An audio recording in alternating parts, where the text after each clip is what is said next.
মামা তুমি তো ঢাকা থেকে আসছো, একটু ব্যাডমিন্টন খেলো। আমি তো ব্যাডমিন্টন খেলার রাজা, অনেক খেলছি। এখন একটু বড় ভাই ছোট ভাইদের সাথে খেলবো। ও, এই তো আমার অভিজ্ঞতা। ফার্স্ট মারে আমার একটা লাগে গেছে। এখন এই যে আর একটা ছোট মামা এসেছে, আর দেখেন গাইজ আমার সাথে পারে এসব। আরে ভুলবশত একটা মিস গেছে, এরা কোনো ব্যাপার না। কিন্তু গাইজ এবার এই যে একটা দেখছেন দেখছেন পাকা পাকা শুরু করছে। যাই হোক, মিস গেছে, একটা সমস্যা নেই।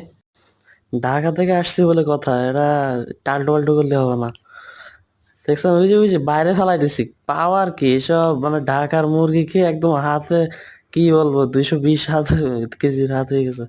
কিন্তু হালকা স্টাইল করতে গেছিলাম, কিন্তু কি বলবো, লুঙ্গি পরা ছিল তো, কষ্ট হচ্ছিল, বুঝলেন গাইজ।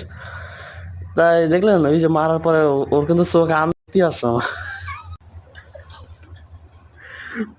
কই, এই যে আবার একটা শুরু করলাম, সাপ মারছে মামা, সাপ মারছে, এই যে মারতে পারছে, এই যে টুকস খেলা, এই যে দেখছেন গাইজ, পারেও দৌড়াতে পারেও, পোল্ট্রি মুরগি হয়ে গেছে, দেখছেন না। আর এই যে আমি এখন ভিডিওটা যেভাবে ভালো মানে লেগে দাঁড়াইছি থাকলে ফিটফাট, অবশ্যই লাইক বুঝলেন, করে মানে দেন একদম আর পায়ে চ্যানেলটি দেখছেন আমার জুতাটা, সাবস্ক্রাইব করে একদম মানে দেবেন।